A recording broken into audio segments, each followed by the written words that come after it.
Es el Día de la Mujer, el Día de las Disidencias, el Día Internacional y bueno, queremos seguir analizando qué es lo que nos pasa, ¿no? Veníamos contando ya las desigualdades, las violencias, veíamos el caso de Iggy, la justicia, como muchas veces es injusta en algunas causas. Y bueno, para analizar todo esto estamos con Dora Barrancos. A ver, feminista, historiadora, ensayista, asesora en causas de género. Gracias por estar hoy aquí en lo que es la primera de una infinidad de actividades que vas a emprender en un rato nada más. Dora, gracias. Es un gusto enorme estar con ustedes a esta hora de la madrugada. Es cierto, es la madrugada. Muchas gracias. Bueno, va a parecer una pregunta casi perimida, pero ¿cuál es el principal desafío que enfrentamos las mujeres, que enfrentamos las disidencias en este 8 de marzo en particular? El principal desafío es la enorme, dimensión que tiene la discriminación, ¿no? Es el desafío. Ahora hay que ir, obviamente, etapa por etapa, creo, cuestión por cuestión. Hemos conseguido en la Argentina una situación muy peculiar respecto de conquista de derechos para nosotras y para las disidencias, que nos coloca en una situación peculiar, ¿no? Porque hemos conseguido nada menos que el salto cuántico de la conquista del aborto al final del 2020, en plena pandemia, recordarán ustedes.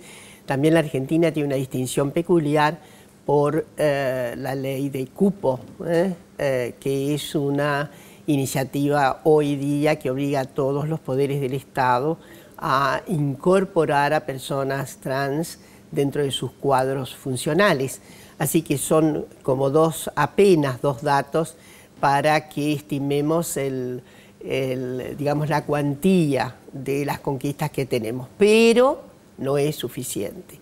Y ahora estamos esperando para este año lo que fue anunciado, lo que el presidente anunció los otros días en la apertura de sesiones, una ley paraguas importante relativa a los cuidados y otra ley muy importante para la conquista paritaria, que es una cierta igualación de prerrogativas para que haya licencia para los varones.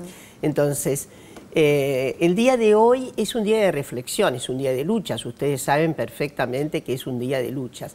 Es un día en que evocamos las luchas precedentes y que apostamos a las luchas que vienen. Y necesitamos, obviamente, varones muy deconstruidos, porque al final el patriarcado también les ha hecho severas averías. Esos mandatos increíbles de violencia, de competencia absolutamente desgarradora, a la que se obligan, etcétera, etcétera, son también incisiones severas del sistema patriarcal. Entonces hay que terminar con este sistema a través de la conquista de enorme cantidad de derechos y conseguiremos así vidas paritarias. Eso es lo que queremos. Es un ideal a largo plazo, ¿no? De, bueno, empezar a cambiar las conciencias. Digo, todo esto que ya está instalado, porque muchas veces hablamos del machismo instalado entre los hombres, pero también sabemos que el machismo está instalado muchas veces entre las mismas mujeres. Digo, es un día de reclamos y de reflexión también en este sentido, Sí, ¿no? claro, lo dices muy bien.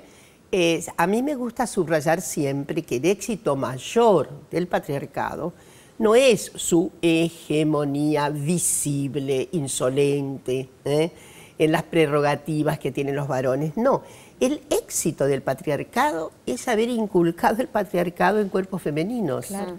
Entonces, ahí sí necesitamos también grandes cimbronazos en la subjetividad de las mujeres. Está ocurriendo porque, como ustedes saben muy bien, se puso de manifiesto cómo está de estremecida la subjetividad de las generaciones más jóvenes. La ola verde es una ola que sobre todo está compuesta por miles y miles y miles de jóvenes sub-20 en buena cantidad.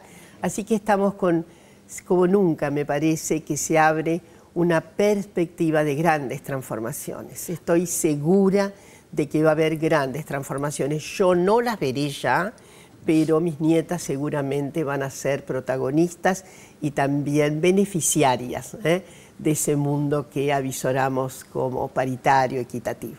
Es una expectativa maravillosa, realmente. Ahora, la verdad es que en esta semana todos estuvimos también conmovidos, y la semana pasada por un hecho puntual que ocurrió con personas muy jóvenes, varones muy jóvenes. Hablamos de una sociedad deconstruida en la que presuponemos que estamos hablando de mayores de 40 años, pero el hecho puntual de un acto de violación en Palermo involucró a jóvenes de entre 20 y 24 años. Y allí comenzamos a hablar todos un poco de lo que impactan las violencias cotidianas y la necesidad de cumplir con determinados mandatos, sean individuales o colectivos en un grupo, para demostrar lo que se es. Así es. ¿Cómo se entiende, Dora, ahí hay esta una situación? ferocidad, ahí radica, ¿no?, esa ferocidad del propio estereotipo de lo masculino, ¿no? Entonces, cuando se nos preguntamos cómo es que ninguna voz entre esa muchachada, ¿no?, puso una interrupción. No, porque se trata justamente de una acción colectiva en donde hay competencias, en donde se pone en riesgo justamente, si alguien se retrae, la propia noción y el crédito de la masculinidad.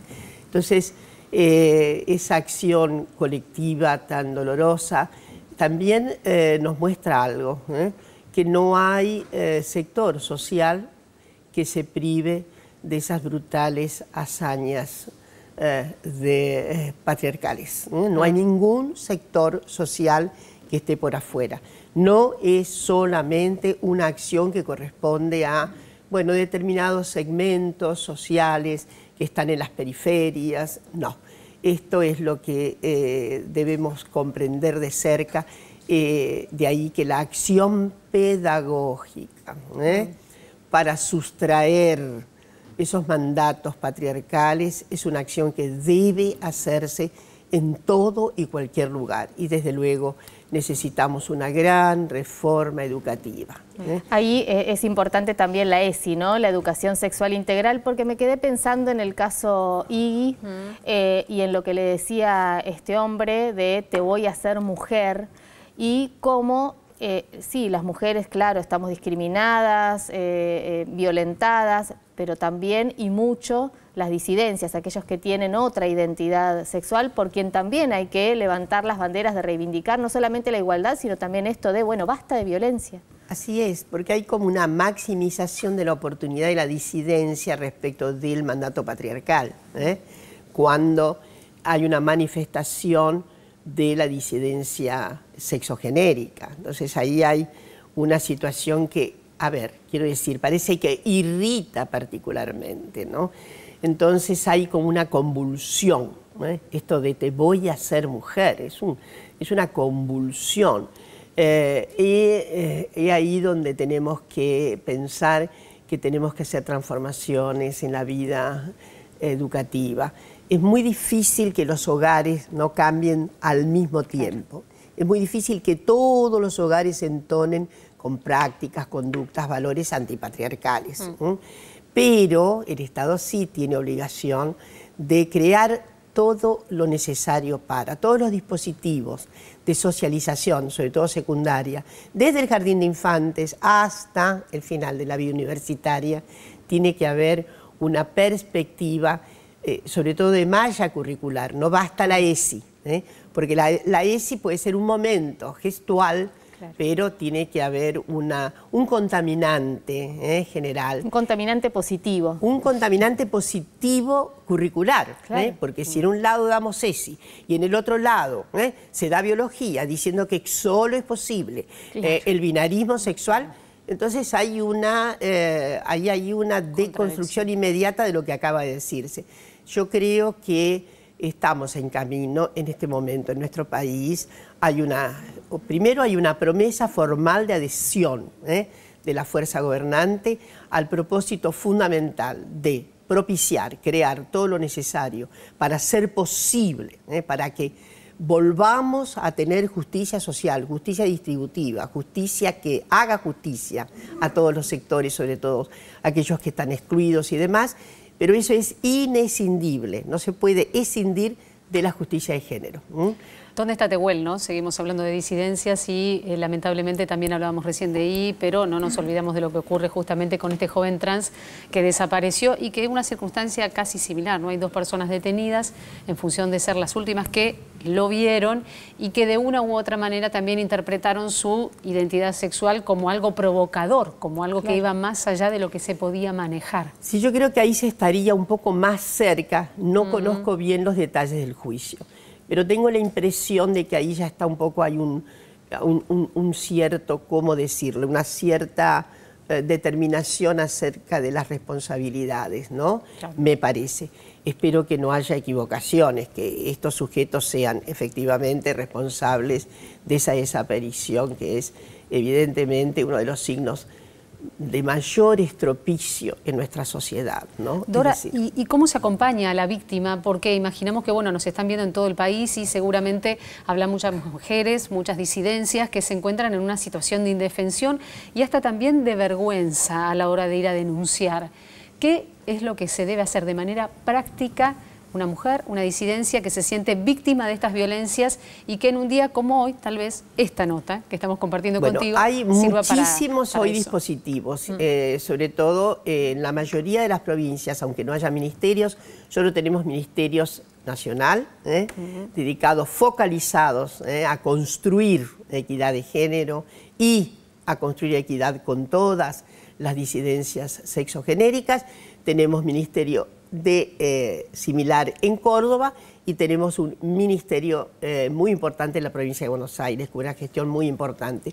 Pero hay una ramificación. Quiero decirles que en todas las provincias ha habido, esto nos pone muy contentas, ha habido una suerte de crecimiento en la sensibilidad de la gobernanza, porque en general los dispositivos de gobernanza que tienen que ver con políticas públicas para la equidad de género han absorbido también nada menos que el concepto de diversidad.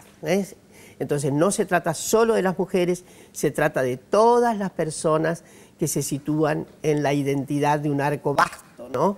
Entonces yo creo que primero hay telefonía, hay posibilidades en muchos lugares de acercarse a grupos promotores que van a acompañarlos. Hay especialistas ya populares en materia de del acompañamiento más de terreno, digamos, de territorio. Acompañamiento en el terreno, que es lo que necesitamos, y luego sí, un sistema justamente de acompañamiento, consejería y demás, que puede significar llevar la denuncia al plano de una fiscalía o de una comisaría. Quiero decirles que hay tal vez una serie de perspectivas antes de la judicialización. La judicialización es inexorable en algunos casos, porque cuando se trata de riesgo severo es necesario judicializar. Ahora, las feministas sabemos que hay una trama que puede estar significada simplemente con resuelta en alguna medida, el igual de la resolución a través de unas maniobras de sororidad, de acompañamiento, maniobras, me refiero a esos dispositivos de bella complicidad real con la situación de la afectada, del afectado.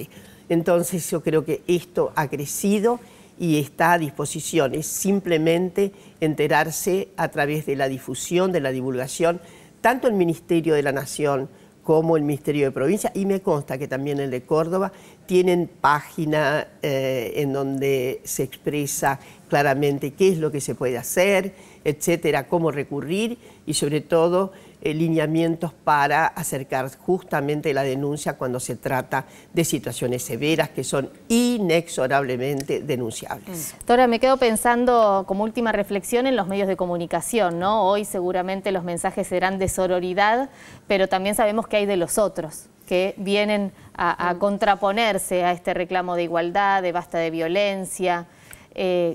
una reflexión. Yo soy una optimista y redenta, entonces pienso que cómo se ha modificado, ¿no?, la línea enunciativa de los medios en estos últimos 20 años es notable. Es cierto que, por un lado, hay una adopción de un enunciado políticamente correcto que puede ser apenas superficial y luego vemos cómo se despliega la noticia, claro, y se vuelve por los senderos comunes de indiciar a la víctima con más victimización, ¿no? Ustedes saben que eso fue lo que pasó en relación a víctimas fatales adolescentes, y una suerte de distinción entre víctimas que se la buscaron, sí, y víctimas inocentes, una tragedia enunciativa, ¿no? Entonces, es una tragedia enunciativa, porque por ahí un rato sí se habla de femicidio, pero al mismo tiempo se deja aparecen imágenes, digo, hay hemos imágenes, visto todo. La niña está en una actitud, claro, que parece que no es la que corresponde a la pulcritud moral, etcétera, etcétera. Entonces, eso es lo que hay que cuidar. Y esperamos muchos de ustedes, claro que sí, ¿no? Y yo creo que sí, es la gente de carne y hueso, las mujeres sobre todo en los medios, no todas, desde luego, las que están procurando que no sea apenas la corrección política, que haya una enunciación profunda, con un sentido profundo, de procurar la dignidad humana en profundidad. De esto se trata, de derechos humanos y de dignidad humana. Entonces, yo creo que, por ejemplo, estoy bastante conforme con lo que ocurrió. Ustedes saben el giro semántico que fue pasar de violación en manada a violación en grupo. Ahora se ve sobre todo en los zócalos de las diferentes emisoras televisivas que ya no se dice violación en manada, ¿no? Bueno, ustedes vieron que eso es sorpresivo, fue un giro semántico de momentos. Pero sirvió justamente para entender.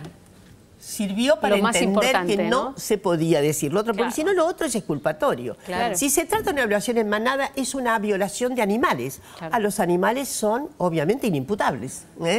Entonces, en estas cuestiones conviene saber que nadie, ninguna situación, ningún acto brutal que es perpetrado por seres humanos es taratológico, corresponde a las monstruosidades. No, corresponde lamentablemente a esas continuidades tremendas de lo que son las valoraciones íncitas en la sociedad. Es una expresión de eso que está abajo. Así que lo mismo pasa con los genocidas en nuestro país de la tremenda época del terrorismo de Estado. No podemos decir que son animales, que son... No, son seres corrientes, porque es la manera también de crear la noción de justicia y punición de vida. Si no, hay una exculpatoria general, ¿no? Así que bueno, yo creo que en ese punto ha transcurrido alguna modificación, vieron ustedes, frente a nuestros propios reclamos de que era injurioso, de alguna manera, hablar de manada. Y yo creo, quise ver un poco más cómo en España, porque no fueran las feministas las que colocaron el término manada, hasta donde nos consta, sino más bien lo mediático, ¿no? Hubo un ejercicio temprano de calificación como violación en manada. Bueno, yo creo que esto está corregido, pero lo que necesitamos es corregir profundamente la óptica para que no se incurra en deslices de enunciación, en una semántica que compromete en todo caso esto que queremos, ¿no? No puede haber una enunciación que comprometa el sentido profundo de la dignidad, de los derechos humanos, porque al final todo lo que reclamamos es un estatuto paritario de derechos humanos compartidos por todas, todos y todes. Dora, un gusto realmente compartir contigo este 8M y por más derechos y por más inclusión. Por más derechos, por más inclusión. Es un día en donde efectivamente es vibrante para volver a recuperar fuerzas, mirar lo que hicimos y proponernos construir un mundo nuevo. Muchas gracias por estas visitas y por tus reflexiones. Gracias. Y hacemos una pausa, así que no se vayan, mucho más para compartir con ustedes en esta mañana.